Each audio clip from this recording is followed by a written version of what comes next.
detection systems of viral aerosols. And I'll be talking more about my placement that I've just started at the Koper Institute. So,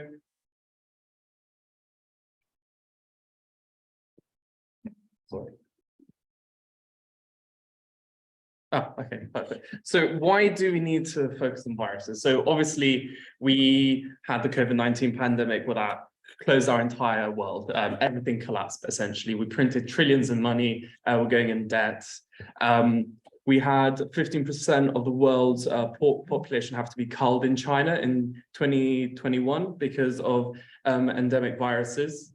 And obviously some of you here may know of the 2001 UK foot and mouth epidemic that happened, that resulted in the slaughter of 6.5 million animals and led to huge financial losses into the UK economy.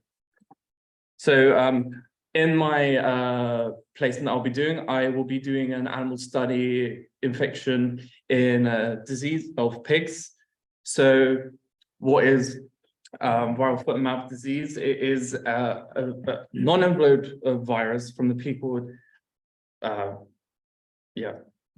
Picorvidae family, and essentially it infects animals, all cloven-hooved animals that include pigs, wild boar, sheep, and all types of cattle, which is essential to pretty much every single country on this planet.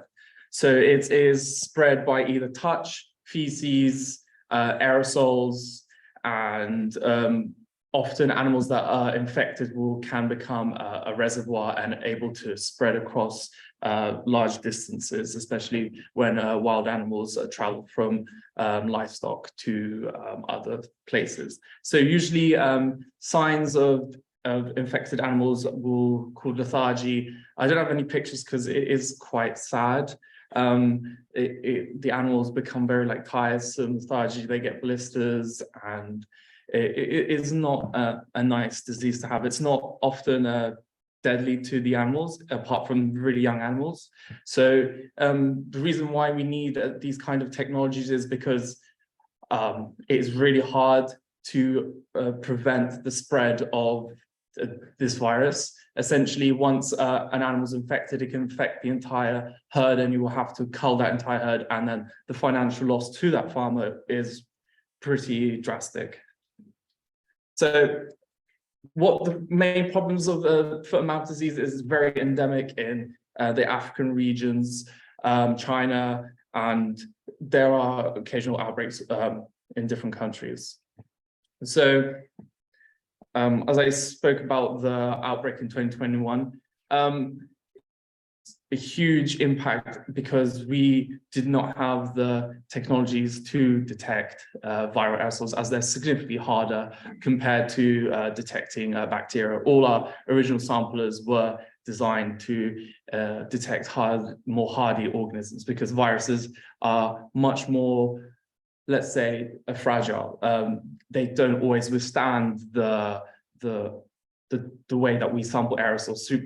Aerosol samplers that use really high volumes can often smash up the virus and prevent you from detecting it. So this is where our department from the University of Hertfordshire comes in. We have designed a few bespoke aerosol sampler. One's an electrostatic precipitator, and the other is a kind of a combination that we've created our own pump system that we're using, a hollow fiber filter kind of system.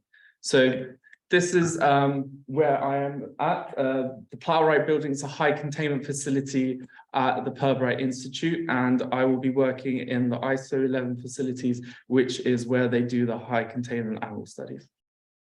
So this is just kind of give you an overview of what the study is going to look like. There's two study groups. One is where the animals where the animals will be injected with foot and mouth disease and will have clinical symptoms within pretty much the next day. And then we have another group which will be infected by the aerosol route, which takes slightly longer.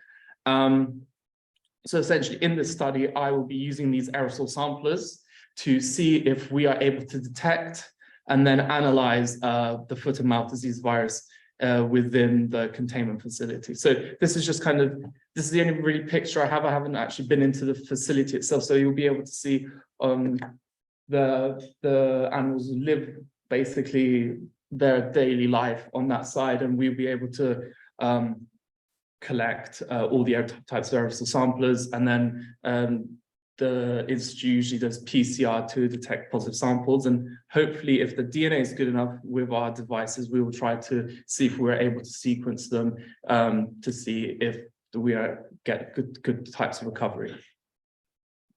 So I also be using commercially available systems. So the Cohort Cyclone, it's a high flow sampler. It does up to 300 liters per minute. It has like a standalone mode where we can go up to 10 minutes samples, or you can have overnight sampling if it's plugged into the mains for like long-term sampling. I also have the Cohort Compact, which is just slightly more, it's a dry cyclone, and it is more kind of like a compact way where you can take it to different places, because the Cohort can only, the large one can only, it needs pretty much mains if you want to do more sampling runs. So this is one of the devices that was designed at the University of Hertfordshire. I don't have a new picture because I packed the samplers away in boxes. So this is one of the old ones. So essentially these this is an electrostatic precipitator, which has a flow rate of 5 liters a minute, and it electrostatically charges the air that has passed through it onto the slides, which are coated on a super hydrophobic substance, which is called Cytop, which then allows us to analyze it by either dragging a droplet with a pipette with lysis buffer. But this is originally designed for an automatic machine, but obviously I can't take this machine with me, so I drag the lysis buffer across with a pipette. These are hollow fiber filters designed by NovaPrep. Essentially, they were designed for a waste treatment and doing large amounts of volume of like bacterial viruses. But the group came up with an idea of being able to stick a pump on it and draw air through. And these hollow fiber filters enable you to get super highly concentrated droplets in let's say up to 500 microliters by firing a CO2 foam diluent that scrubs the entire sample. And also we may be using a NIROSH TBC25 personal sampler as well in the study. There's a lot of considerations that I need to be doing in this study, as it's never, our device has never been used before, so to be honest, I have no idea if it's going to work, but ideally, I hope that I'll be able to take positive samples by using our samplers. And the containment facility itself has 6, I think, air changes, so hopefully the air is going to be clean enough so there isn't too much particles coming from the pigs, because obviously when pigs are quite dirty animals and they constantly scrape up like dust and stuff, so hopefully that will prevent the interference of our devices, as well as are we interested in the live or dead virus, and depending what scenario you may be in, you may only want to know if there's the presence of the virus, or if there's a live virus that could potentially cause infection to your animals and livestock. When I'm back at the University of Hertfordshire, I will hopefully be standardizing all of the machines that I have by using polystyrene microspheres, which enable me to tell how efficient each sample is capturing at different size ranges. So obviously certain size particles are more easily captured, and compared to viruses, which I can't do a standardized test because I don't really want to be aerosolizing 25 nanometer microplastics that could go into your deep lung, and they won't be filtered out through our HEPA filter systems.